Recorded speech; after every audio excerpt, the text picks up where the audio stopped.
This is ABC15 Mornings.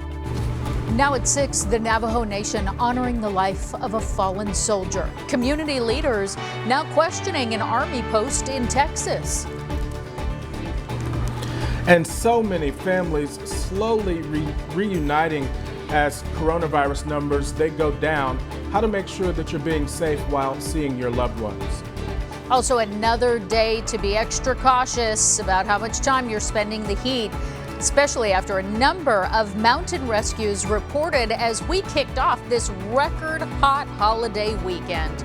We want to say good morning to you. So glad that you're waking up with us on this Sunday. I'm NOHELANI GRAF. And I'm Mark Thompson, social distancing from home. And Nohe, I guess I always try to look at the positive. If we can make it through this summer with all the records that we've broken, I mean, summers to come should be kind of a piece of cake, right?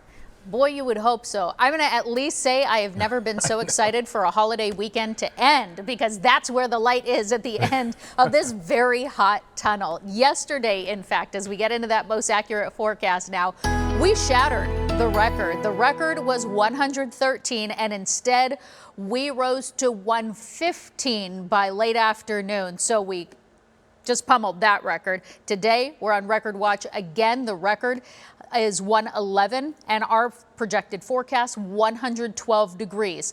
The good news, as you say, we've got to look on the bright side. We're still managing to cool down in the morning. So this morning, 87 in the Phoenix metro area, and we're cooler than that across much of the valley. So at least our temperatures are dipping below 90 in the morning, and that makes a really big difference in giving your body time to readjust and cool back down. But those heat alerts do continue. Excessive heat warnings across much of Arizona, central and western Arizona, continuing today and through tomorrow. So we'll talk more about that forecast. I'll give you an early look at Labor Day, plus a look at the high country forecast in case you're still waiting till today to head up north. That's coming up in minutes.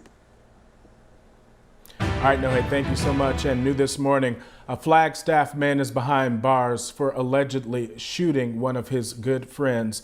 And according to Flagstaff police, officers found a man dead inside of an apartment Saturday morning. During that investigation, police found an intoxicated man in the alley behind that apartment complex, passed out with blood on his clothes. That man, Lemuel Littleman, admitted to being involved in that shooting, and he was arrested.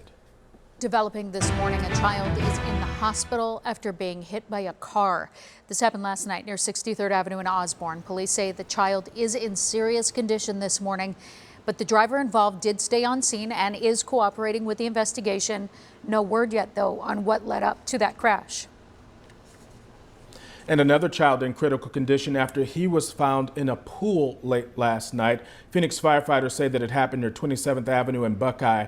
According to reports, the 1.5-year-old was breathing when he was rushed to the hospital. Also developing this morning, the Navajo Nation mourning the loss of a fallen soldier who died while training at Fort Hood in Texas. And the nation is now calling for accountability in his death, as well as several others on that very same base. Army Private Carlton Chee collapsed during a training exercise on Friday. Those on the Navajo Nation are commending him for his service, calling him a true warrior. Chee's death is one of more than 20 at Fort Hood just this year. Navajo leaders want to make sure that his loss is not in vain either. They sent us this statement, which reads, "We are deeply disturbed by the string of deaths at Fort Hood, and if there is any malfeasance or negligence involved, the Navajo Nation calls on our national leaders to pursue every available avenue to protect the lives of our Navajo warriors and those serving in the U.S. Armed Forces." Now, the Army says there are several investigations happening at the base right now. In fact, just days ago, they reassigned Fort Hood's top general. There's also been a lot of questions on leadership since the murder of Vanessa Guillen at Fort Hood earlier this year. Prior to her death, she reported being sexually harassed on base. And that sparked a series of reviews, which are currently ongoing by Army investigators. And new this morning, the country hearing an emotional message from Jacob Blake for the first time since he was paralyzed after being shot 7 times by police earlier last month in Kenosha, Wisconsin. Every 24 hours, it's pain, it's nothing but pain. It hurts to breathe. It hurts to sleep. It hurts to move from side to side. It hurts to eat. Please, I'm telling you, change our lives out there. We can stick together, make some money, make everything easier for our people out here, man, because there's so much time that has been wasted. And that video message was posted to Twitter by Blake's attorney, and you heard him mention change there. This as so many people across the country continue to protest for racial injustice and against police brutality. In Portland, police declared a riot overnight during the 100th night of protests in that city.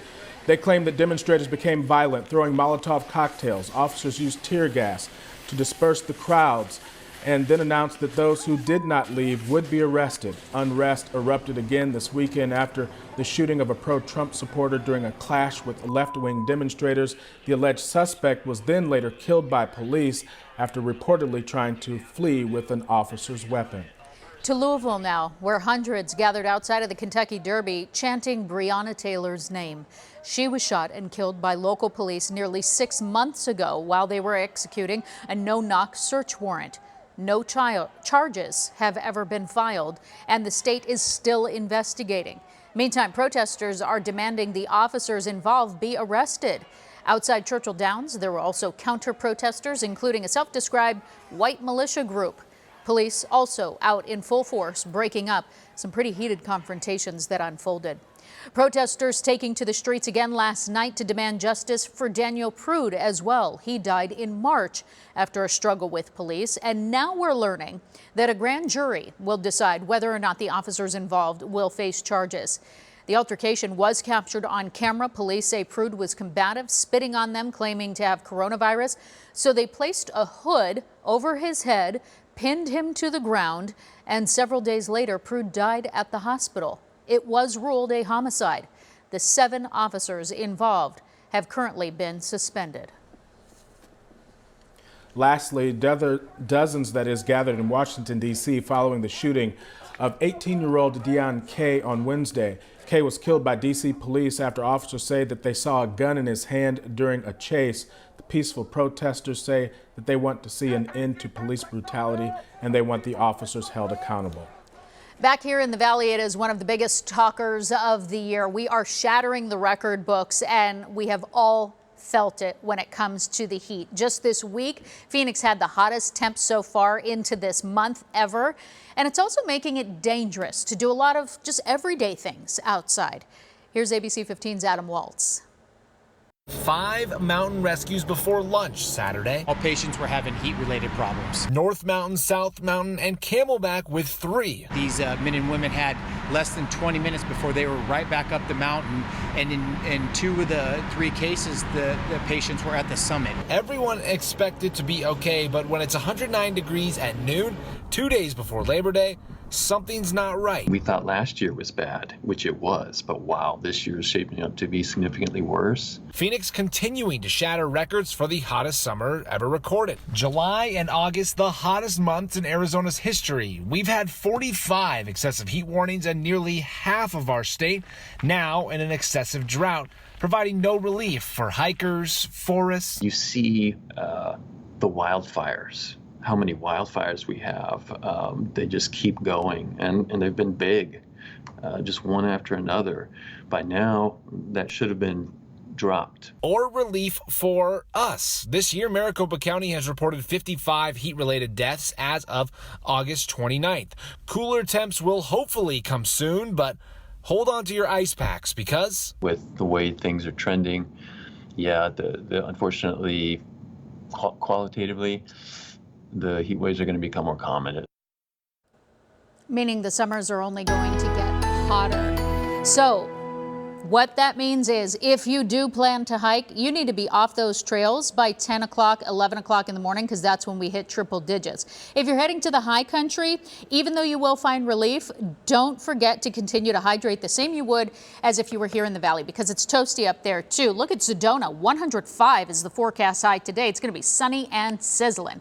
Flagstaff, toasty in the 90s, but you'll have some stronger breezes, gusts at times up to 20 miles an hour in Show Low, 93, and some light lighter breezes there. If you're sticking around town and looking ahead to that Labor Day holiday, we're going to be sizzling hot once again, a third day as we continue this heat wave. 90 by 8 a.m., 103 by noon. So that's what they're saying. You shouldn't even be on the trails at that point. 110 by 5 o'clock in the afternoon. I'll go through the rest of today's forecast hour by hour coming up in just a little bit.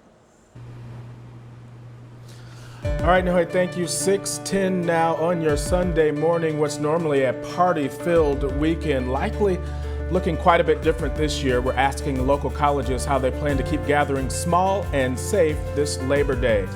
Also, if you booked a trip earlier this year and you just don't feel comfortable going, some tips on how you can get your money back. That's after the break.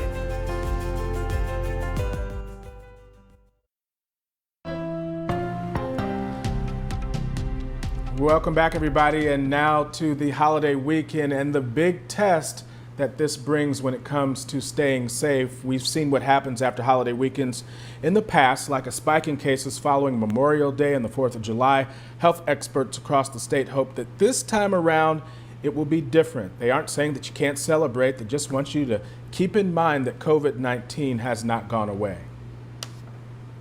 My concern is that there's so many things that are opening right now. All at the same time, and even if they are at limited capacity, people get a false sense of security that if something's open, that means it's completely safe. And that's just not true.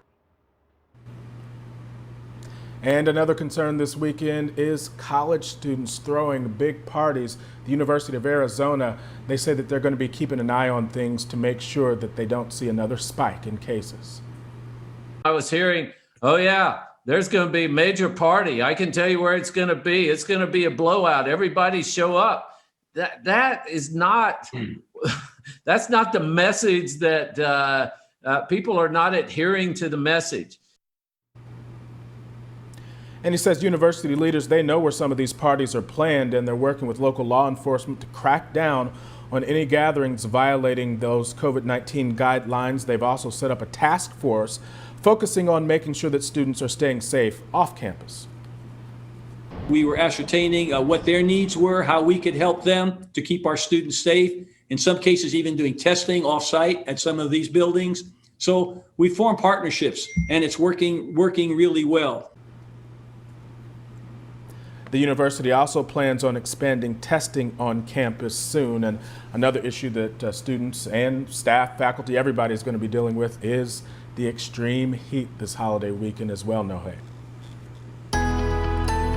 Yeah, absolutely, Mark. I mean, it's just so hot out there. And I just wanted to give you a look at what we're talking about when we keep saying that records have been smashed left and right. These are the ones that we keep adding to here. So yesterday became the 14th day that we hit temperatures of 115 or more. The old record was 7 days, and that was back in the 70s. We also added to the total number of days where we've hit 110 degrees or above. And fortunately, we didn't add to this yesterday. Most days of lows in the 90s, 28 days. The old record was from 2013. That's where we're finally starting to see a shift here, is that we are cooling down in the overnight hours and getting back down into the 80s. So we're thankful for that. So here's what our temperatures look like right now across the valley. It's 83 in Surprise, 82 in Levine, 86 in Scottsdale and Cave Creek. We're down to 84 in Apache Junction and Santan Valley. Maricopa is down to the low 80s as well, 81 degrees for you to start off this morning. Now, here's your live view of our South Mountain camera. You can see it is still just a little hazy out there, but our air quality is otherwise in the moderate range.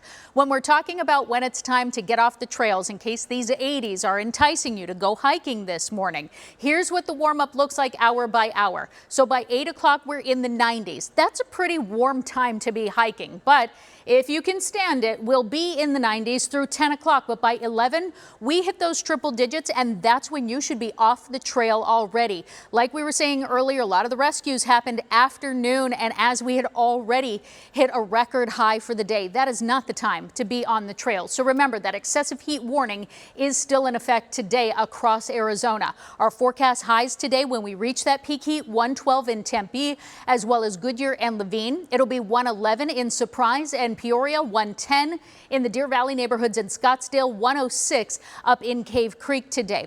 Up to the north, you'll find a little bit of relief. This morning, it's actually a really nice start in Payson. We're in the mid-60s there. A little bit more mild than that in Prescott and Sedona in the low 70s, but still a really nice temperature to get outside, get that morning walk in, take your cup of coffee with you. Further north, Flagstaff down into the 40s this morning. The Grand Canyon sitting at 41 degrees. That is a nice, cool, crisp temperature and starting to get more on par for the average for this time of year. We've got mid to upper 80s to our west and south. But today, the hottest spots in the state once again will be in northwestern Arizona, Bullhead City topping out at 118, coming close to 120. It'll be 116 in Lake Havasu City. To our south, 109 in Casa Grande, 113 in Gila Bend. Safford hitting triple digits as well. To our north, Prescott and Sedona both going to hit the century mark. Sedona going to 105 today. Very hot temperatures on tap there. North of the rim, low 90s holding on in Flagstaff, Heber, Show Low, and Window Rock warming to 94 degrees. Winslow and Page both hitting triple digits. If you're sticking around in the high country through Labor Day, you'll see those temperatures dip each day. Tomorrow they'll be in the 80s, then the 70s, and even the 60s by Wednesday. You'll also notice some breezes here in the valley up to 10 miles an hour through about lunchtime. Then we die down and the breezes pick up across the high country, going around 10 to 15 miles an hour. And you could see gusts up to 20 miles an hour along the rim today.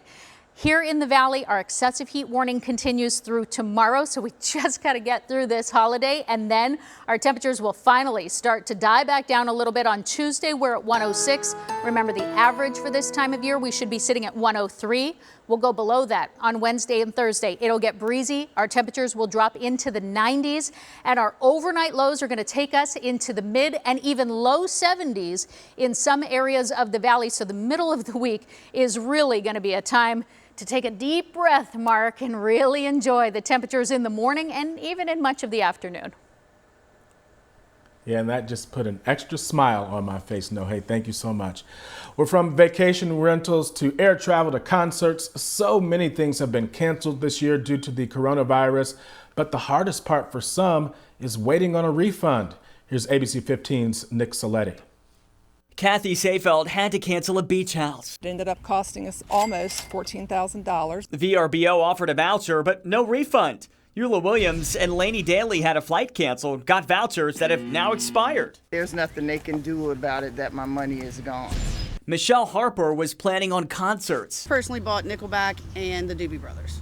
When they were canceled, she contacted Groupon. They were only giving Groupon bucks. They weren't issuing any kind of money back to your cards. No refund means you should appeal to customer service. And if that doesn't work, contact a supervisor and send an email to the company. Still no luck? You can dispute and file a complaint with your credit card company, then the Better Business Bureau, and finally the State Attorney General's office. And that was Nick Saletti reporting. And as he just mentioned at the end there, if you really want to stay safe, you should use a credit card, not a debit card or check. That way, if there are any issues, you can dispute those charges. All right, it's 6:20 now on your Sunday morning. Coming up, some new rules and regulations that you want to know about before visiting a family member who's in a care facility. Also, fires in California sending hundreds of holiday weekend campers home. The latest on that raging creek fire that's still ahead.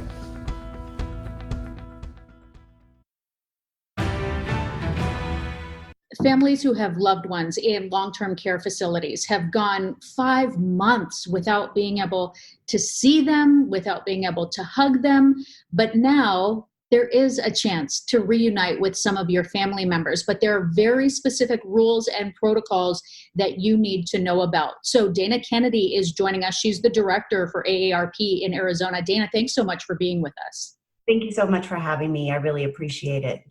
So there have been benchmarks for everything to reopen so far. We're watching for schools, for businesses. What has been the key turning point for long-term care facilities that now makes you feel safe enough to let people start to reunite? You know, this has been so difficult for loved ones. As you mentioned, it's been 25 weeks that they have not been able to see their loved ones. We're almost at 6 months on the 11th. And it's been a challenge for families. So we put together a task force, and I was put on that task force with the governor. And so no matter where a community is regarding spread, they are going to be able to reach out to the facility that their loved one is in and schedule a visit. So talk to me about the rules that you need to follow if you want to be able to go inside. So what I've been telling family members is reach out to the facility as soon as they realize that they want to see their loved one, and let them know that they plan to go get a test and see them. Once they let them know, then they need to go schedule and get that test. Some facilities are actually having testing on site at the facility. We're that far advanced now. And but they need to get a test. They need to get the results back within 48 hours. And then they need to self-isolate until they get the results.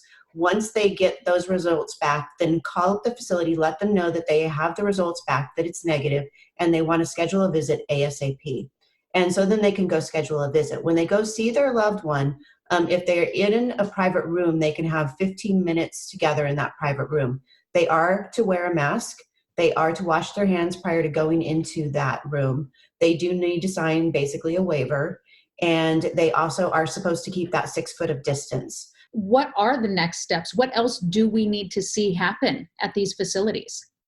I mean, we need testing. We've always needed testing. They now seem to have adequate PPE, but more facilities are actually purchasing the machine to be able to do rapid testing. What if you're on the other side of this, you're nervous about it? What should you as a family member do to help advocate for your loved one?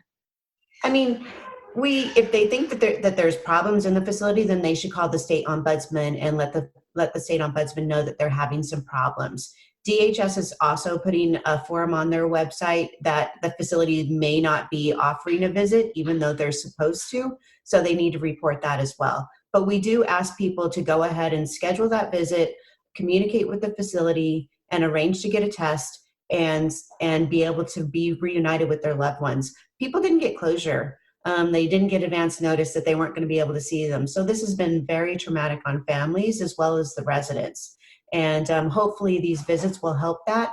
And it's not perfect, we realize that, but the task force is meeting again on the 15th and will be addressing all concerns. I mentioned earlier that they could spend 15 minutes in a private room. After that 15 minutes, there should be a common area where they continue that visit, and they can visit as long as they like, if that's what the policy of is in the long-term care facility. So it sounds like the key is going to be checking with your individual facility so you know exactly what their rules are. But even just those 10 seconds to be able to hug one another again is certainly going to be invaluable for so many families. You know, we've seen so many people try to visit through windows and, you know, other measures. Not all residents have a window where family members could go up to that window. We've also seen technology be able to provide a virtual visit, and that has helped. These are all things that AARP has been advocating for, and we're going to continue to advocate. We're also letting family know that sometimes they were that essential caregiver and they were actually providing a lot of care prior to the shutdown. If they are an essential caregiver, they should revisit that conversation with the facility and let them know that they want to resume being able to help bathe them, help feed them, help groom them. Those little activities of daily living that actually family members used to participate in. Absolutely. All baby steps to get us back to some sense of normalcy and reuniting families, which is great. Dana Kennedy, Director of the AARP for Arizona, thank you so much for your time and for your direction on this. Thank you, NOHELANI. I appreciate your time.